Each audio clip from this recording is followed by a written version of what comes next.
Hello everyone, welcome to another interesting and informative session of the Analyst brought to you by Vajiram and Ravi. In today's session, we will discuss 9 important articles as featured in the Hindu and Indian Express for your comprehensive understanding of the current affairs. The 5 main articles are as follows. In the first topic, we will read about the insurance sector and the recent corporate governance norms laid down by IRDAI.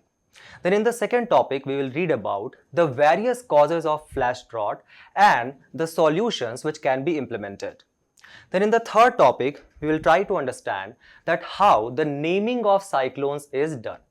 Followed by the fourth topic, where we'll read about the Form 17C of the Conduct of Election Rules 1961. And finally, in the fifth topic, we'll read about a very interesting concept of self-medication by animals. Towards the end, there will be news snippets especially curated to help you excel in the upcoming prelims examination. So stay tuned. The Insurance Regulatory and Development Authority (IRDAI) has directed the insurance companies to take prior approval for appointment of board chairperson. These recent norms related to the corporate governance in your insurance sector forms an important component of the GS3 paper with the larger theme of capital market and the mobilization of resources.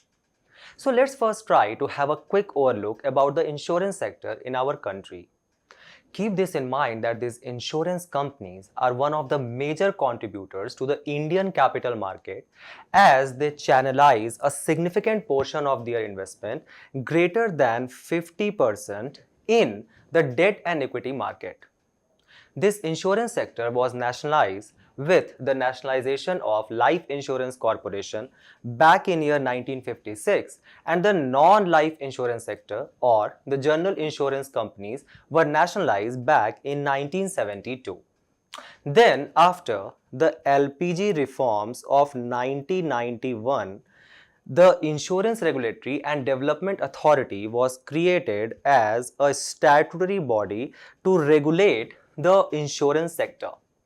And finally, in 2000, the private and foreign players were allowed in the insurance sector. As of 2019, 100% foreign direct investment is allowed in the insurance sector as it was announced in the budget 2019. So what is the market valuation of this insurance sector? Well, as per the World Bank report, it is currently $127 billion. Keep this in mind that the health insurance market itself is around $12 billion market evaluation, and it is expected to grow up to $25 billion by the year of 2030 itself. Thus, following these lines of growth, the IRDAI has claimed that India is going to become the 6th largest insurance market by the year of 2030, with insurance premium growing at 14% per annum in the nominal local currency. What does this insurance premium stands for? Insurance premium is basically the total amount which has been paid by an individual to avail any kind of insurance policy. Keep this in mind that this sector is experiencing a growth of compounded annual growth rate of 11.6%. However, to achieve this ambitious target of becoming the 6th largest insurance market, there lies several roadblocks along the way, because there exist several issues in the insurance sector. The first of which is the high insurance gap, which is reflected from the low insurance penetration in our country, which is at 4% of GDP. What does this insurance penetration stands for? Insurance penetration basically means the total amount of insurance premium divided by the GDP, and that is only 4% of GDP for our insurance market. If we look at the global average, it is around 6.8%, and if we look at the countries such as USA, it is around 11.6%. Then, if we look at the insurance density, what is insurance density? Insurance density is again the total premium which has been paid divided by the total population, or you can say the per capita insurance premium which has been paid. That is only 92 US dollar in 2023, and if we look at the global average, that is 853 US dollars, and if we look at USA, it is staggering $8,885. Keep this in mind that in insurance density, we had a nominal increase from USD 91 back in 2022 to USD 92 in 2023. However, in insurance penetration, our insurance penetration back in 2022 was 4.2% of GDP, and thus this has even fallen down. Then, this insurance penetration shows us that there are very low section of people who are actually covered under some kind of insurance. Obviously, the large amount of gig sector which exists, the large amount of informal economy which we have. And then this low insurance density, that reflects that even though if people are availing some kind of other insurance, the amount is meager. They are not availing some very costly insurances. That also shows the prevailing unemployment or the high stake of poverty which exists in our country.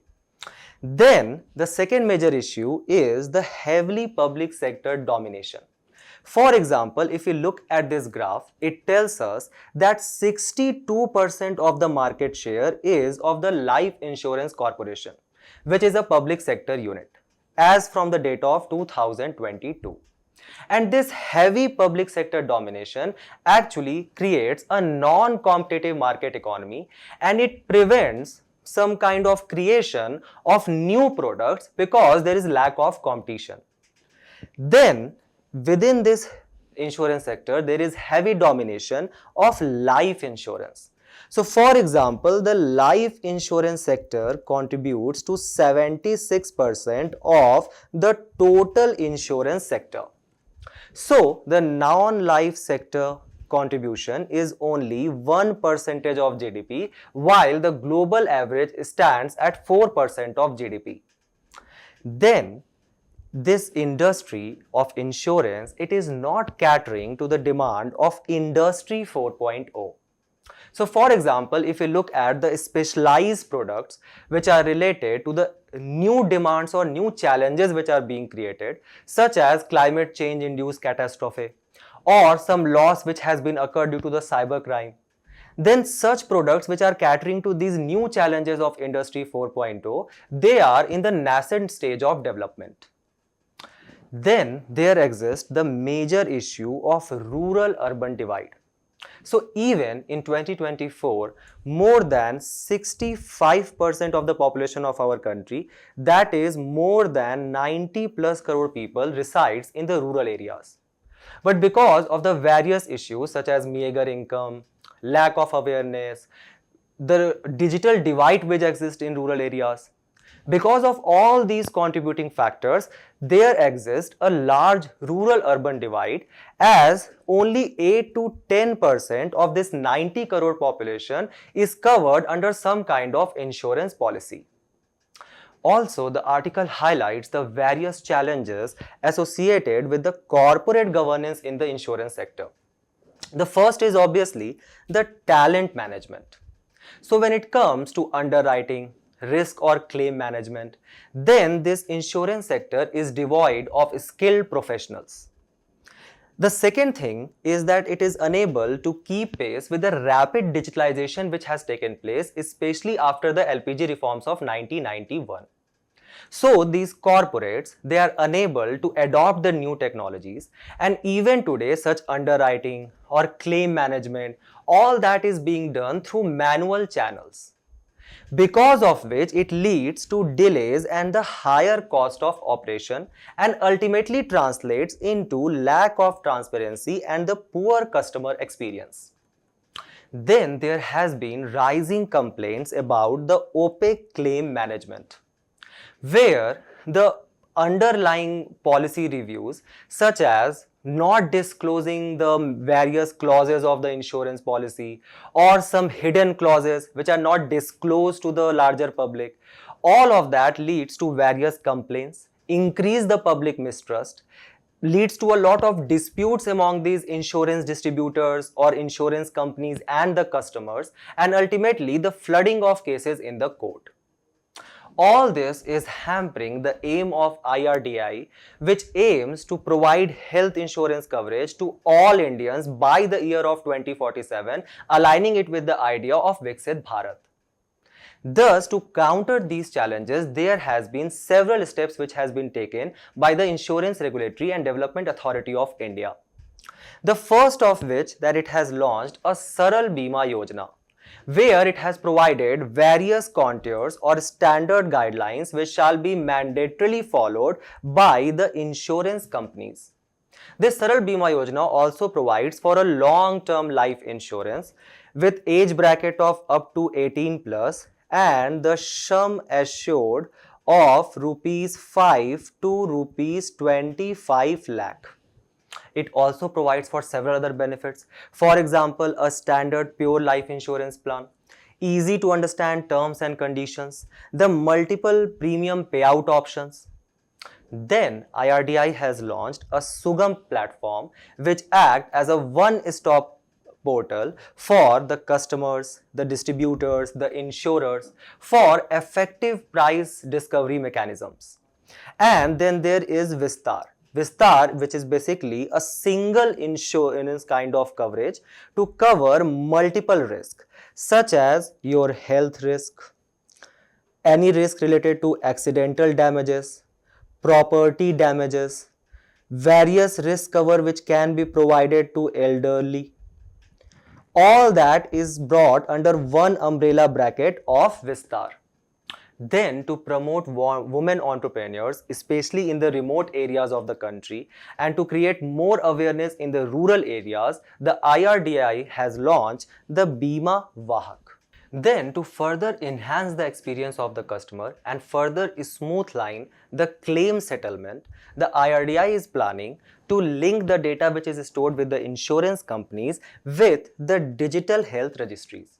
Also, you guys might have heard recently in the news that IRDAI has actually lifted the age ceiling of 65 years. So earlier it used to be between 18 to 65 years. Now, even if you are older than 65 years, you can avail any kind of insurance policy. Recently, as per the news article, the IRDAI has also ventured into bringing the reforms in the corporate governance structure of the insurance sector, where it has provided that any present board chairperson shall be retired by the maximum date of 31st of March 2026 or by the completion of tenure. And to create a strong check and balance system, RDI is planning that the board chairperson, they shall be a non-executive board member or someone who does not have vested interest in the functioning of the company. At the same time, this non-executive board chairperson shall not become or serve as a chair of any board committee. So, any kind of vested interest, partiality, or any kind of patronage system that does not start developing in these insurance companies. Then, it has directed the board chairperson to take active steps in the direction to provide higher level of risk adoption, to infuse ethical behavior in the functioning of the company, to address the expectations of both the shareholders as well as the policy holders, to prevent the misuse of any kind of assets, as well as to ensure the independent functioning of the company. There shall be a third-party auditing of compliance and risk management.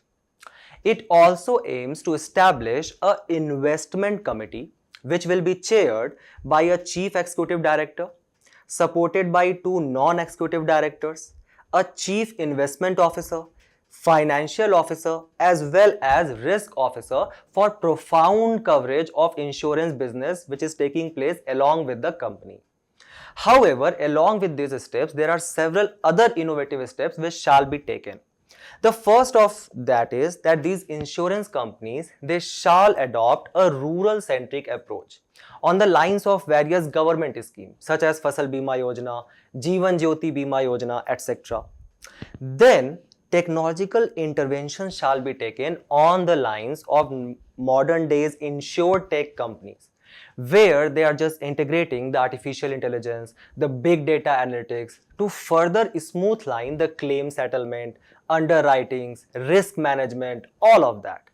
Also, one of the major reasons for such low insurance penetration or density in our country is that many people are just completely unaware about the various benefits which are offered or which comes with these insurance policies.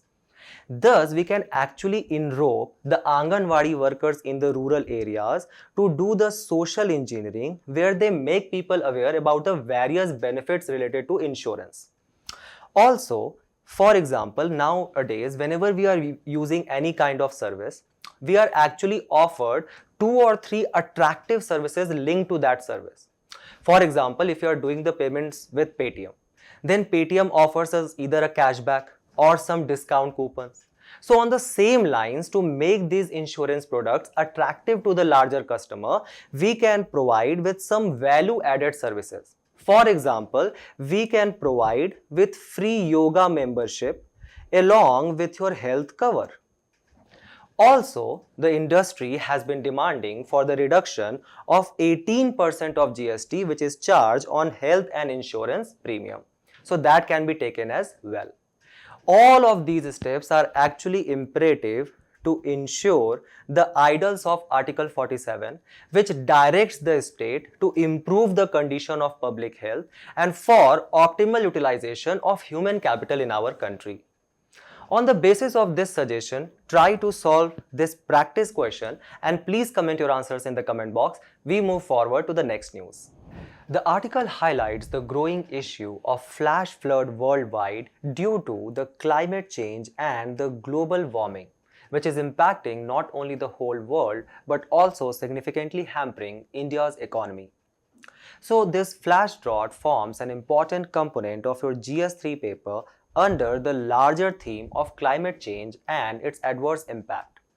Let's first try to understand what is the difference between the conventional drought and the flash drought. The conventional drought is basically associated with a long-term time period of low rainfall and high temperature. For example, IMD or Indian Meteorological Department declares a conventional drought when there is rainfall deficiency of 20 to 25% less than the long period average. What is long period average? Long period average is basically the sum total of the total amount of rainfall which has taken place annually in that particular region in the last 50 years. For example, as per Indian Meteorological Department, the rainfall for 2024, the prospects for India, it is around 106% of the long period average, which means this year our country will witness excessive rainfall. In contrast to that, the flash drought is basically the rapid intensification of drought conditions which take place. Just look at the intensification phase here and the sustained phase, which is around 30 to 35 days. And after that, there starts taking place a recovery phase.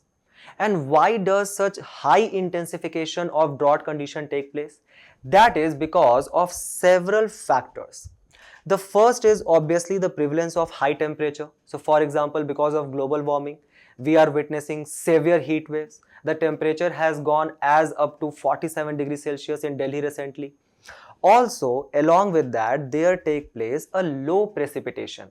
When both of these conditions combines, and that leads to rapid development of drought condition. The other reasons are leading of rapid depletion of soil moisture.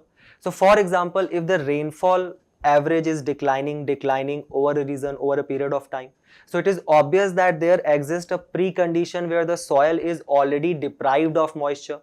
And now if there will take place severe temperature and very low precipitation for a long period, it is obvious that the soil moisture will be completely deprived of any kind of moisture.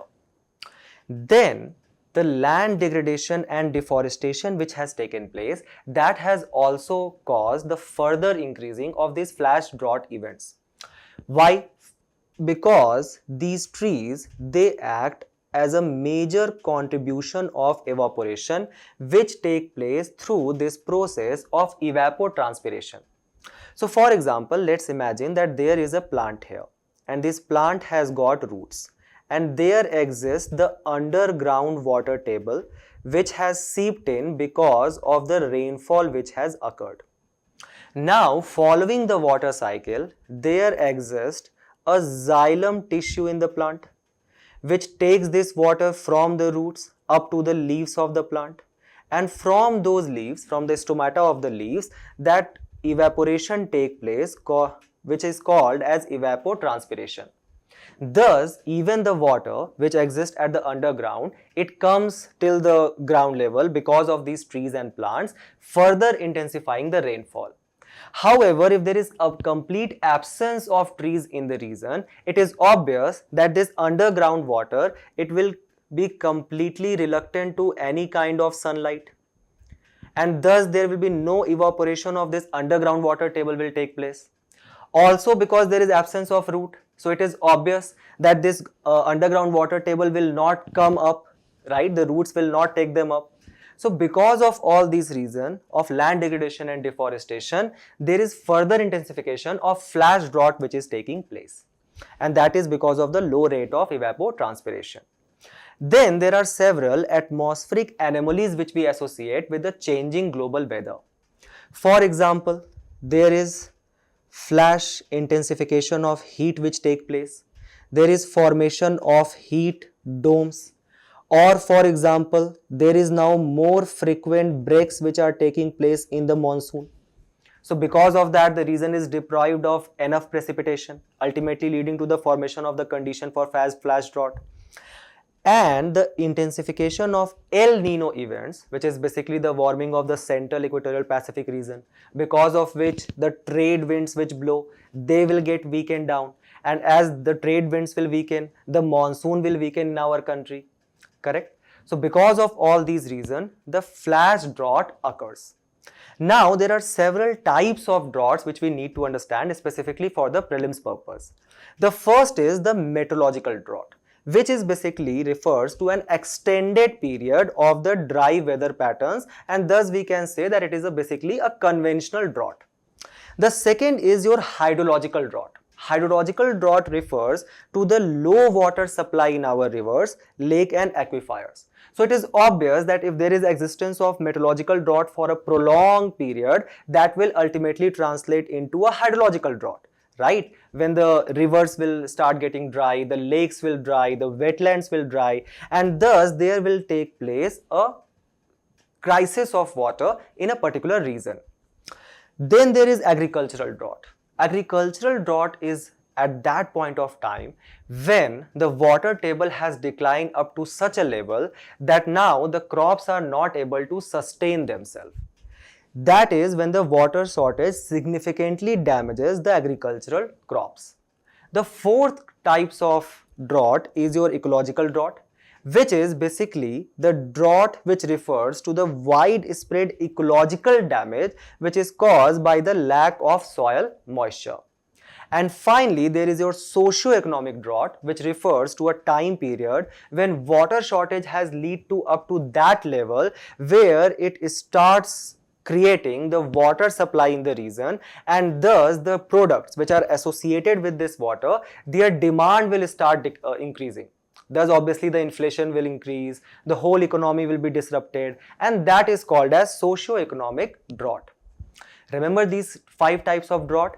We will now talk about the finding of the recent report, which is basically based upon NASA's MERA-2 climate data, which expands with the coverage of over 40 years from 1980 to 2019, where it has identified the drought-prone regions of the world on 3 critical measures.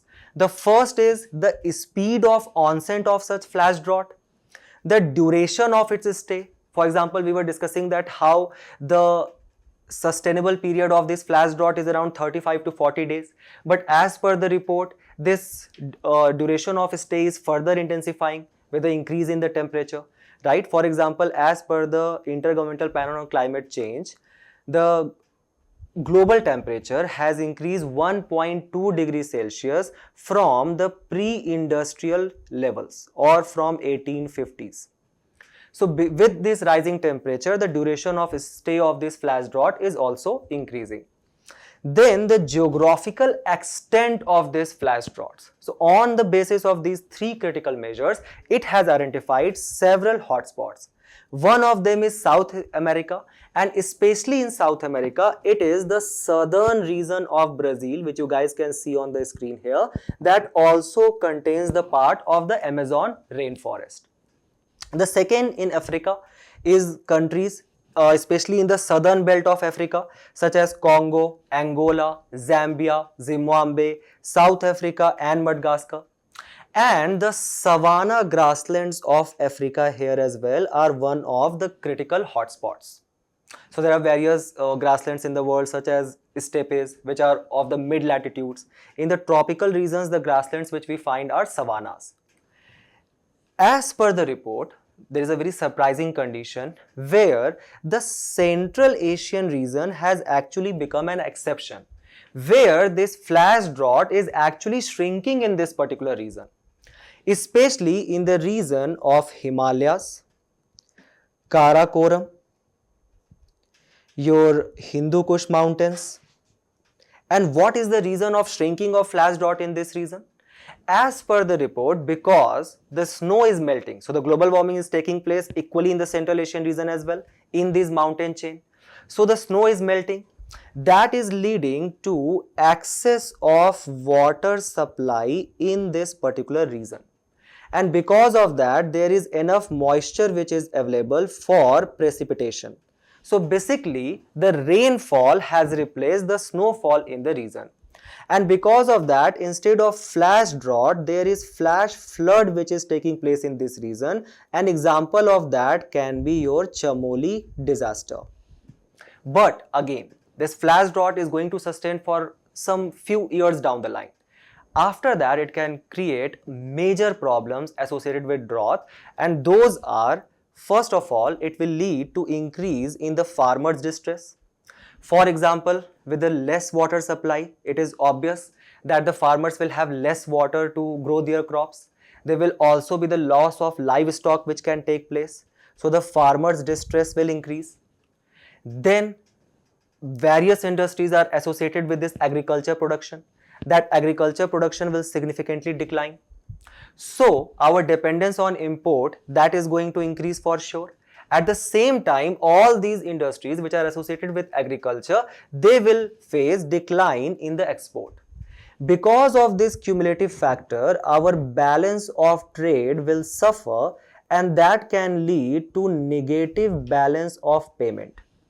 Thus, these two factors combined can actually translate to have a multiplier negative effect on economy. As per Indian Meteorological Department, it can lead to 2 to 5% loss of GDP by the year of 2030.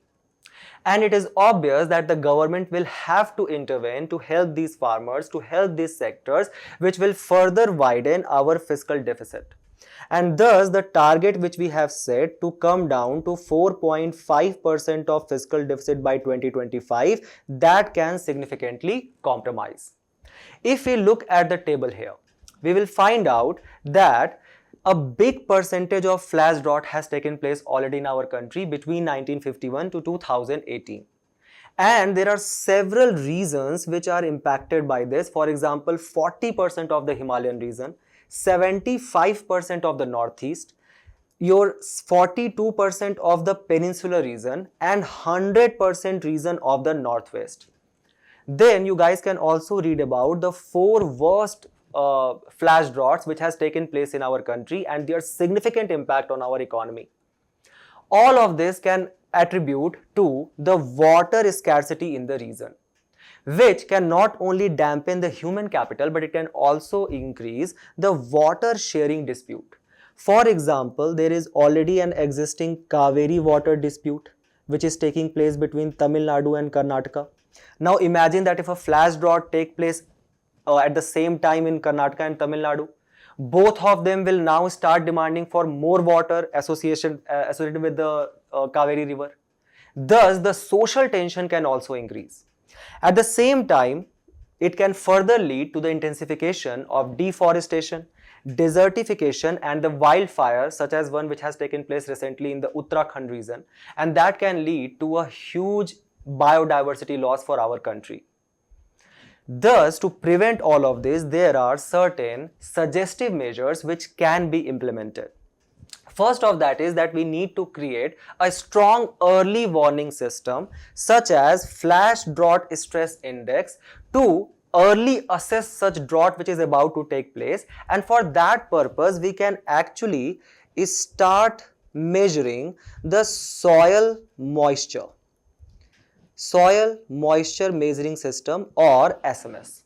We can also adopt certain innovative agriculture practices such as the method of drip irrigation under your Pradhan Mantri Krishi Sinchai Yojana, or we can adopt for those crops which are less water intensive such as your ragi crop. Then we can learn from our ancestors such as the people of Indus Valley civilization from the region of Dholavira, and we can start promoting rainwater harvesting as it was done by the people of Dholavira as well. Also, we can create artificial rain by seeding of cloud as it was done by United Arab Emirates recently. Then we need to protect our water resources. For this purpose, the government has launched Amrit Dhara Yojana, where we are trying to protect our wetlands. And also we can increase our forest area to achieve the ambitious target laid down under the National Forest Policy of 2017 to grow 33% of forest over 33% of the total area of the country. These suggestive measures are imperative for our country to ensure to prevent such flash drought taking place and hampering our economy. On the basis of this suggestion, try to solve this practice question. Comment your answers. We move forward to the next news. Remal cyclone which developed in Bay of Bengal has intensified into a severe cyclone. Keep this in mind that even though this Remal cyclone developed in Bay of Bengal, it has been named by Oman, which is basically a country in the region of Arabian Sea. So what is this interesting procedure of naming of cyclones, which forms an important component of your GS1 paper under the larger theme of geophysical phenomena?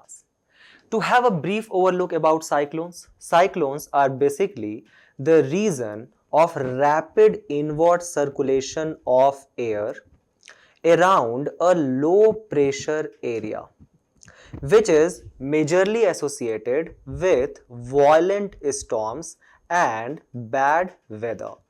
To have more detail about cyclones, extratropical cyclones, why they form, what are the causes, please look at the previous session of the Analyst.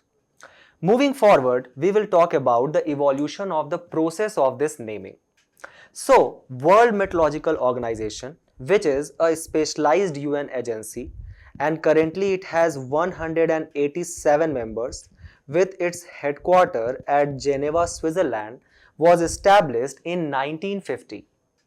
Then in 1972, a panel on tropical cyclone was created for the purpose to have an early warning system related to these tropical cyclones, as well as to create a kind of a uniform monitoring system in the region of North Indian Ocean, which comprises of both Bay of Bengal as well as Arabian Sea.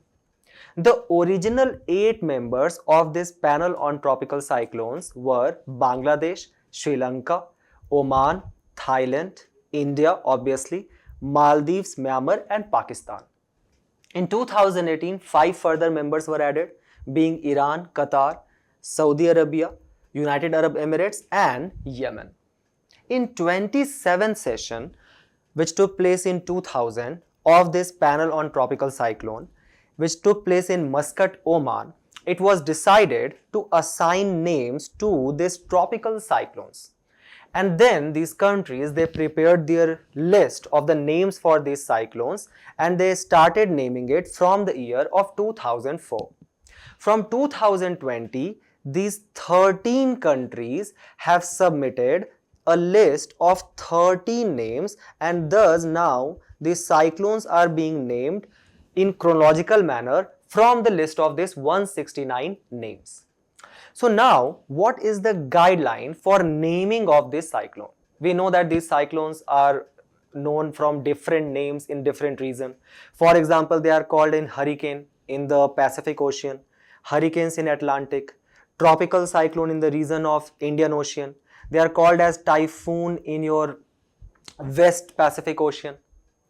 Then there are certain guidelines which are followed by this panel on tropical cyclones when they are naming them. The first is that these names shall be neutral to the politics and political figure, right? So it is obvious that no cyclone can be named Rahul Gandhi. Then neutral to the religious beliefs, culture and any gender. For example, this name which we are hearing, Remal, it basically means sand in Arabic. Then such name shall not hurt the sentiment of any group of population over the globe, or it shall not be rude and cruel in nature. It shall be short, easy to pronounce, and for example, the maximum length of such name can be only 8 letters long, not more than that. So, for example, a cyclone cannot be named A, B, C, D, E, F, G, H, I because it is 9 letters. Then it shall be provided with its pronunciation by the country, and any such name which has been chosen by the country, it shall not be repeated, never, not before, not after. So now we will look up to the naming procedure. So we know that this naming procedure started from 2004. So that started from Bangladesh. Bangladesh made or gave the first name, that was Nisarg, a cyclone which actually hit the region of Maharashtra. Then the next cyclone name was given by Gati, which was given by India, and that hit which region? The region of Somalia. So from then onwards, these countries are following this chronological basis of naming. It goes till your column 1, the end of it. When the column 1 is completed, it comes to column 2, and then the chronology will keep on going. For example, currently it has been given by Oman. So 13 countries, 13 names, and that is total of 169 names. And as per the estimation of World Meteorological Organization, that can last up to 10 years. After that, a new list will be prepared. And similarly, such name list has also been devised by various parts of the world. What is basically the benefit of such naming?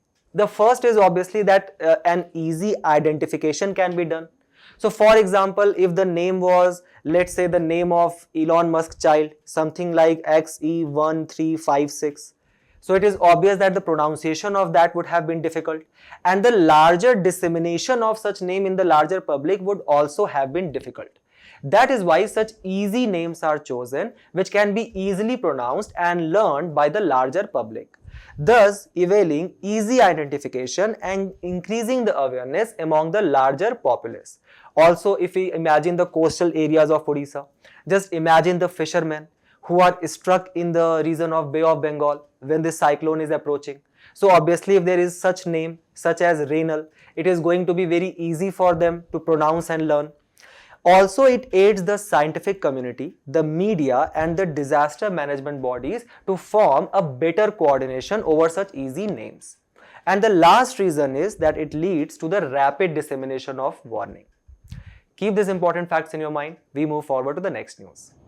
The Election Commission of India on 25th of May released absolute number of vote cast in each constituency in the first 5 phases of the ongoing 18th Lok Sabha election under the Form 17C. So in this session, we are going to inquire what exactly is Form 17C, what are its provisions, and what is the major debate which took place between the Election Commission of India and the Supreme Court on the petition which was filed by a NGO, that is Association for Democratic Reforms, which forms an important component of your prelims paper under the theme of current events of national importance. So what is Form 17C? The Conduct of Election Rule 1961 provides for two kind of forms. The first is your 17A, which provide for detail of every voter who comes into the polling booth and they cast their vote. So let's say there is a person Vikas, and Vikas went to an election booth, and then every detail of Vikas is actually stored in which form? Form 17A.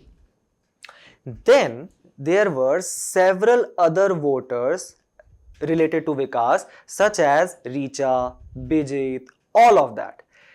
The total count of vote which has been polled, all votes which has been recorded, that forms the part of your form 17C.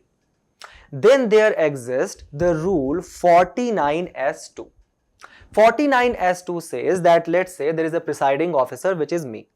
I will take a copy of all the entries of this form 17C, that okay, this number of vote has been polled in this particular polling booth, and I will hand that to the polling agent of the candidate. This part 1 of 17C contains several crucial informations. What are they? The first is that it paves way for the identification of the number of EVMs which were used in the polling station, the total number of electors which are assigned to a particular polling station. So let's say in one particular constituency there exist 4 polling stations. In every polling station 250 members or 250 electors were allotted, that you come here at this polling station and vote. All of their details will be here in form 17C.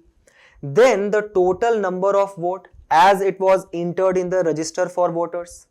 Then the number of voters who even decided that they shall not record their voting after signing the register. So let's say Vikas said that no, please do not enter my name or any detail about me in the register which the polling officer is maintaining. So that number of such people will also form the part of 17C. The next is the number of voters who were not allowed to vote due to certain reasons. And finally, the total number of test votes and the vote recorded per electronic voting machine or EVM. What is the use of 17C? The first is that it actually shows us the trends in the voter turnout. So it is obvious that we can see from this graph. One is the estimation which was done by Election Commission of India. The provisional estimate in the first phase was 60%, but actually the final estimate is 66%. Similarly, in phase 2 it was 61% around, but the final estimate has actually increased. Then the total number of the electors and the votes has been released by the Election Commission of India, according to which 50.72 crore or 66% of the 76 eligible voters casted their vote. Now, why there exists such low voter turnout in the festival of election which is taking place? For that purpose, check out the previous session of the Analyst. And the next use of Form 17C is that it provides us with the comparison of the earlier general election.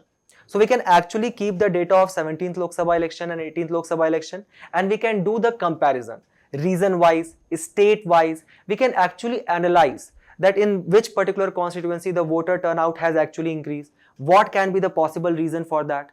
What are the issues which are being faced by the people? For example, recently the President of India said that we shall rethink about having a different election time. It should not take place in such scorching heat waves. The next is that it provides for transparency and public facilitation.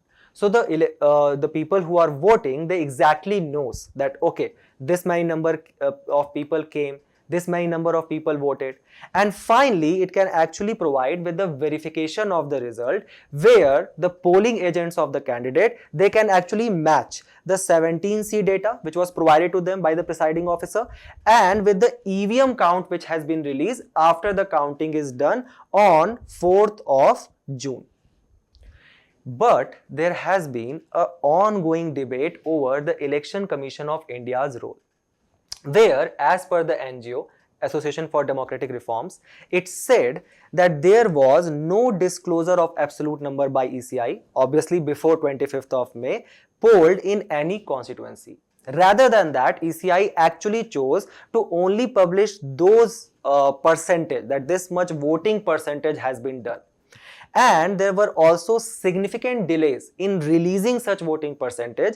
For example, the first phase of election that culminated on 19th of April, but the voting percentage data was released on 30th of April. The ECI's justification over not releasing such absolute number of votes or voters which has been polled was that, first of all, keep this in mind, that even under the election conduct rule of 1961, there is no legal mandate over ECI to release such data. That article only says that this data which has been stored under Form 17C, that shall be disseminated to the polling agent of the candidate, right? Not to the larger public. The second is that ECI has contested that if I am going to release such data, it can actually create confusion in the mind of voters.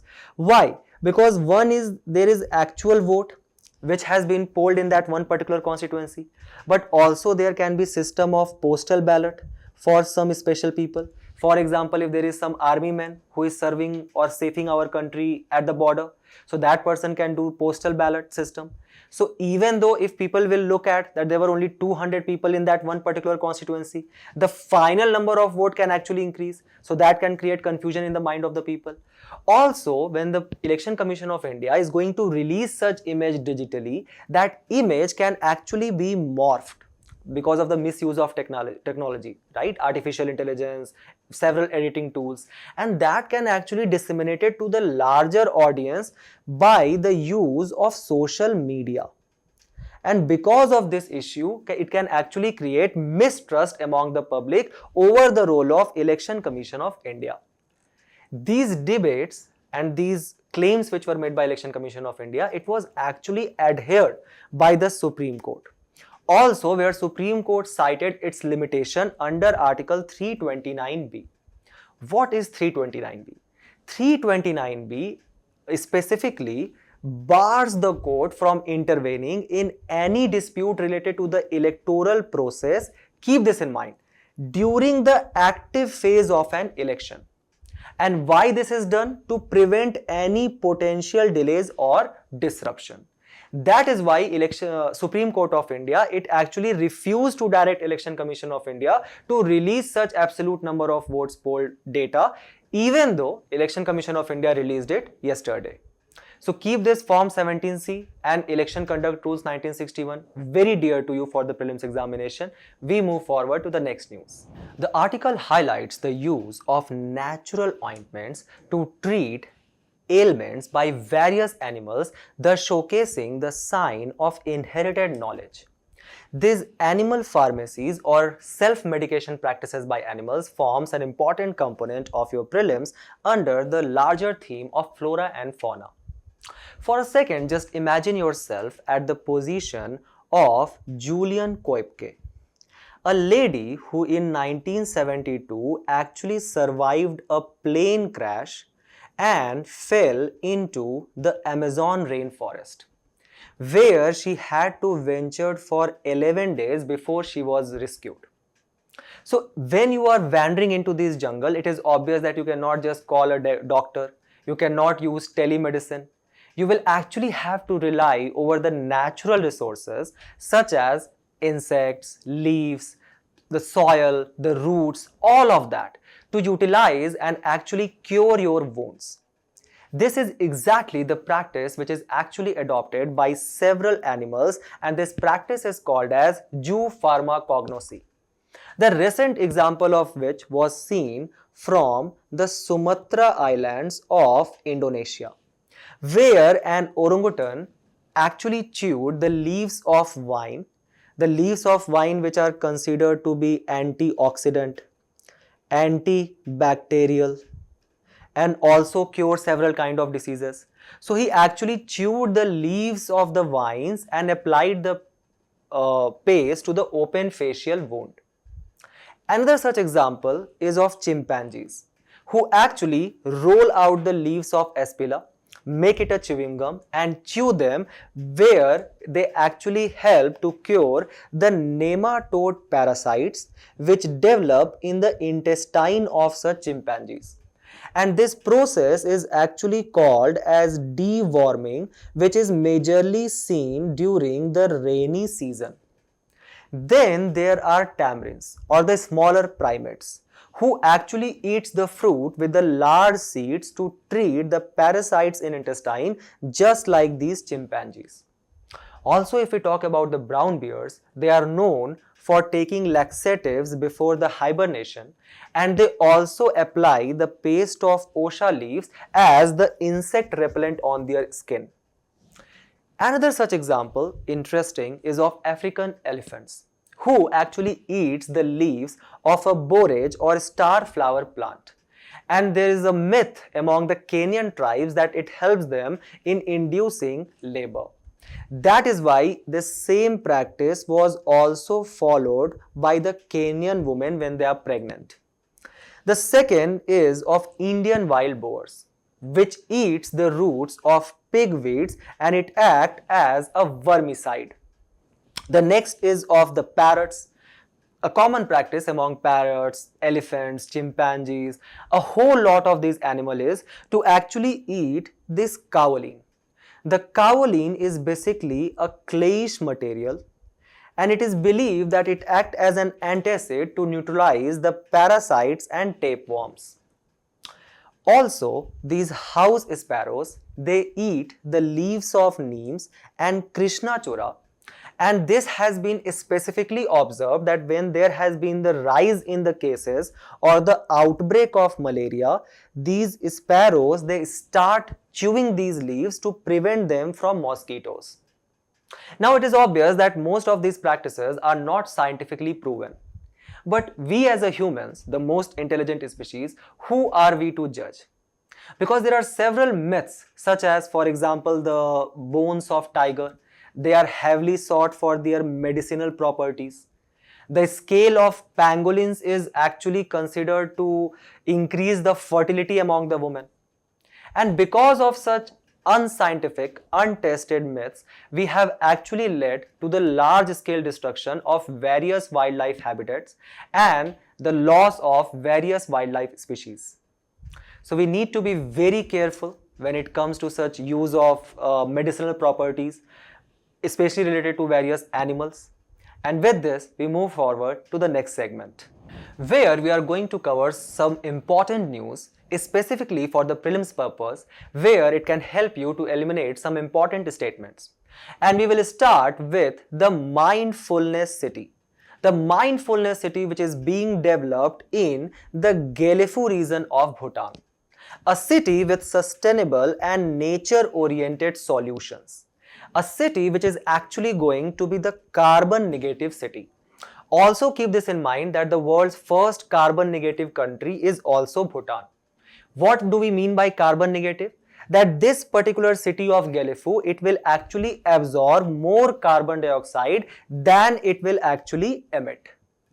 Then the Bhutan Prime Minister Tshering Tokpe has said that this development of city is actually once in a lifetime opportunity for the Indian investors. Also, the Indian government has extended several economical benefits to Bhutan. For example, it has increased its financial extension to up to 10,000 crore for the 13th 5-year plan of Bhutan. However, when asked or inquired by the reporters, the Bhutan Prime Minister said that the Bhutan still has no plan to join the Bangladesh-Bhutan-India-Nepal free motor vehicle agreement which was about to take place, which has been installed by Bhutan. The next news covers about the king of fruits or the mangoes. The mangoes, which is basically a native species to India, keep this in your mind, and it is considered that it originated from the northeast hills and Myanmar, even though now we find it majorly to be grown in the plains of our country. It is considered as king of fruits for its delicious taste, Yes, but there are several other important reasons as highlighted by the news. The first is that it contains all the important vitamins A, B, C, E and K and metal compounds such as MgCuK as well as iron. At the same time, keep this in mind that mango has the highest level of vitamins, minerals and fiber. India is currently the largest producer of mango in the world with 54.2% of the total production, more than half. But when it comes to the exporter, India, as you guys can see from the graph, it is the third largest exporter of the mangoes, the largest being the Mexico. Why so? Because we are also the largest consumer of the mangoes.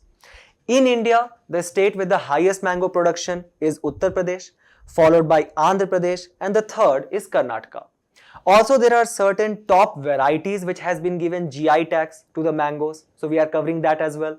The first is your Banganpalli and Benishan from Telangana, the delicious Dashehri Aams of Uttar Pradesh, the famous Alfonso mangoes of Maharashtra, the Jardalu breed of Bihar and the Fajli and Himsagar of West Bengal. The next news talks about the clear air turbulence. Why this concept has been in the news? Because recently there was a Singapore airline flight SQ321 which encountered severe turbulence over the Bay of Bengal region near the Irrawaddy River Basin. Irrawaddy River Basin which is basically drains the whole of Myanmar. Now, this turbulence which is faced by the airplanes are majorly caused because of the friction between the airflow or the wind which are flowing in different direction.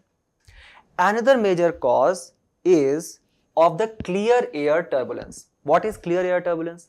Clear air turbulence is basically which happens around the jet streams. Keep this in mind that this clear air turbulence, they does not show on the radar of the plane, and that is why it is very difficult to gauge these clear air turbulence. They are created by the jet stream at the height of around 18,000 feet.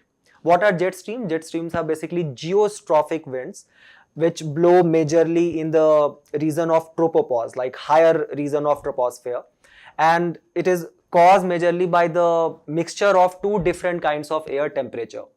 So because of these jet stream, there is a slow jet stream here, a fast jet stream here, and because of that there take place a clear air turbulence.